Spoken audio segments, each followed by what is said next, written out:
Yo, what's going on, Headliner Nation? It's the Doc, and we got another comparison video for you this week. Now, Jake has asked me to make this video a little bit more challenging for the viewers, so we are going to have a blind comparison video this week. I'm going to be going through not one, not two, but three different guys, and we're going to be blind comparing their stats from the last few seasons and talk about who I think you should be drafting for your fantasy football teams this year. Let's get into it.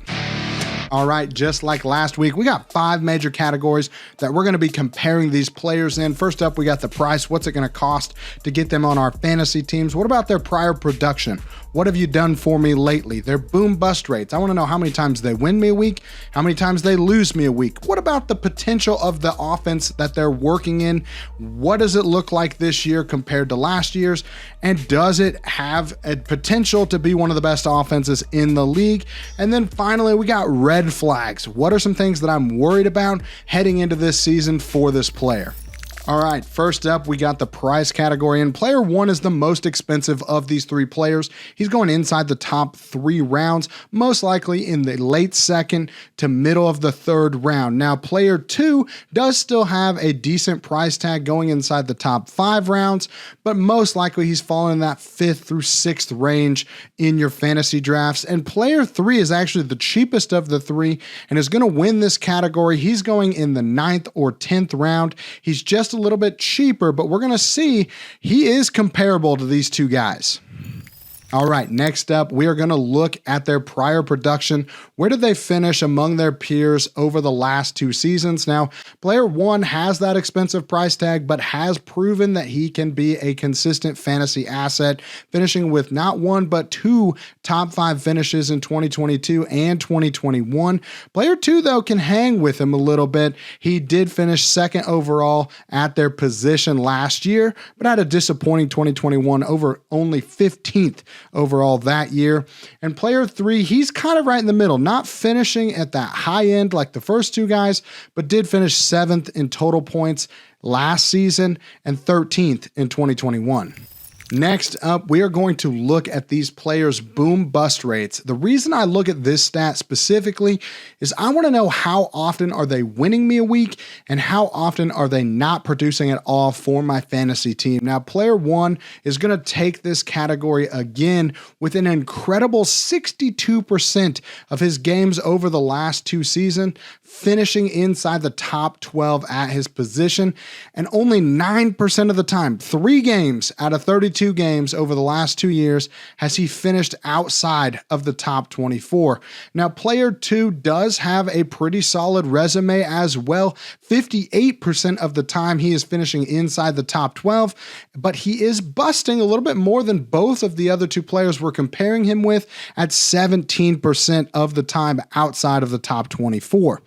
Now, player 3, he doesn't have that boom potential, which was shown in his inability to finish inside the top 5 at his position in terms of prior production, but he is still booming on almost half of his games at 48%, but he is busting at 12% of the time. So a little bit better in terms of consistency than player 2, but obviously neither one of these guys can hold a candle to that consistency that is player 1.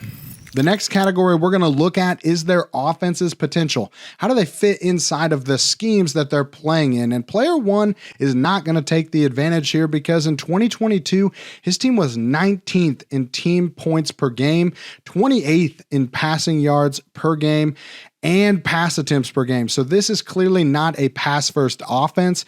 In 2021, 17th in team points per game, 13th in passing yards per game, and 9th in pass attempts per game.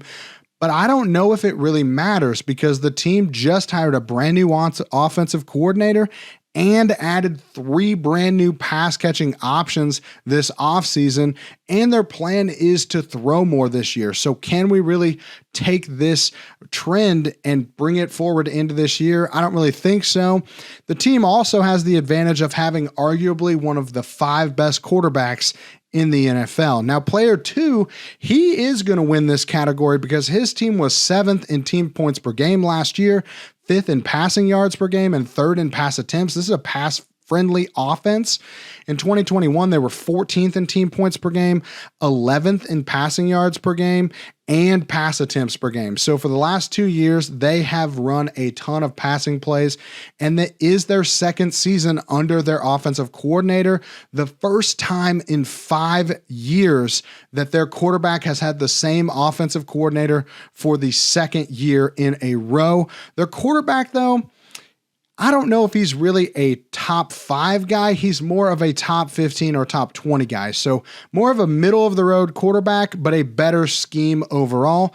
And the team did draft a wide receiver in the first round this year. So there is some more competition for this pass catcher. Now, player 3, he's got the worst offense of the group in 2022, 26th in team points per game, 24th in passing yards per game, and 16th in passing attempts per game. They just don't throw a ton. In 2021, they were 21st in team points per game, 15th in passing yards per game, but 4th in pass attempts per game.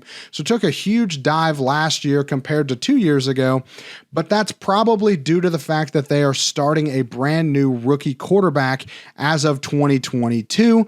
Their offensive coordinator is on the hot seat this year, and the team did add some depth at wide receiver through a trade and drafted a tight end in the 3rd round. So there's a little bit more competition coming into this offense. All right, now we got the final category, and maybe the most important category for these 3.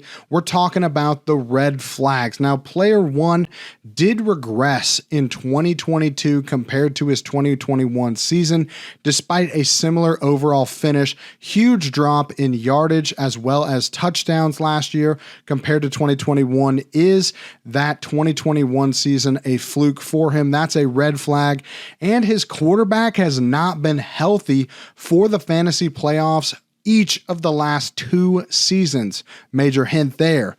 Moving on to player 2, the problem I have with player 2 is that he is not projected to lead his team in any of the major pass catching categories this season, and he may not even be the second option in his team's offense. Now, player 3 actually is going to win this category because his biggest concern is the fact that he does have a history of concussions and the fact that his quarterback is unproven as a fantasy asset.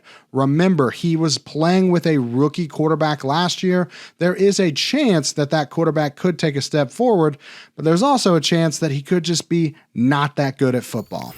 All right, guys, I'm going to give you a few seconds here to write your comments. Who do you think these players are? Who would you be taking in this blind comparison for your fantasy teams, all things considered? And I'm going to talk to you guys a little bit about the Fantasy Headliners Draft Guide. It's one of the best draft guides that I've ever had the experience to be a part of. It's the only draft guide on the market that I know of where all of the content is both written and in video form. So if you like listening or watching videos and you don't want to read a bunch of content, go ahead and get a copy of the Fantasy Headliners Draft Guide. But just like last week, I'm going to be giving away a free copy to somebody that comments in the video down below to our famous Fantasy Headliners Draft Guide. And if your name's up on the screen, congratulations, you won the draft guide from last week's video. Make sure you email Jake at info@thefantasyheadliners.com to make sure you get your free copy. But let's get into it. Let's figure out who these guys are that we've been talking about. All right, guys, it's time to reveal who these players are. And I tried to trick you a little bit. I'm not going to lie. Maybe you picked up on it, but we're not talking about wide receivers here. We are talking about the tight end position. It was my most requested comparison from last week's video in the comments. So just know I am listening to what you guys say down there. But the first guy, player 1, is Mark Andrews. Player 2 is TJ Hawkinson. And player 3, one of my favorite sleeper tight ends this year, is Pat Freiermuth. And so let's talk about what I think about these 3 guys. Now, obviously, Pat Freiermuth is going to be the cheapest option. I'm a little biased. I'm a Steelers fan, I won't lie. But he is showing that he can be a consistent contributor for your fantasy team if you choose to not go with one of the big name tight ends in the first 5 rounds. He's going to give you consistent production week to week, and he's going to give you some options in terms of filling out your roster, because outside of that history concussions, he really doesn't miss a whole lot of games, and he does not bust a lot. Now, he doesn't have the boom potential that a TJ Hawkinson or a Mark Andrews does, but I still think he can be a valuable asset depending on how you choose to draft your fantasy team. Now, of the Mark Andrews, TJ Hawkinson debate, I'm going to lean towards Hawkinson for 2 reasons. One, I do trust that the team's offense is going to be better as a whole. Now, I know he's not going to be the number 1 option in his offense, and I am a little worried about them taking a rookie in Jordan Addison to come in and take even more targets away from TJ Hawkinson, but he's still a great value in the 5th round. He has that boom potential to be a top 5 tight end, and maybe he's just clicking. This guy may have just figured it all out. He may be finally in a offense and a scheme that fits his skill set better than what he had when he was with Detroit. But let's be honest, nobody's going to be upset with starting Mark Andrews. And I know there's a little bit of variability here with his quarterback, sometimes being healthy, sometimes not. But I trust that this team is going to make the decisions that they need to get Mark Andrews the ball more downfield. And I think that the team is opting to go for a less run-heavy approach with Lamar Jackson, which should open things up even more for Mark Andrews, arguably Lamar Jackson's favorite target. So of all these guys, I think it depends on how you want to build your roster. I like TJ Hawkinson the most in terms of a value play, but I do think that if you want to go tight end premium and go with a Mark Andrews, or wait a little bit and go with a Pat Freiermuth, you're not going to be disappointed for your fantasy teams.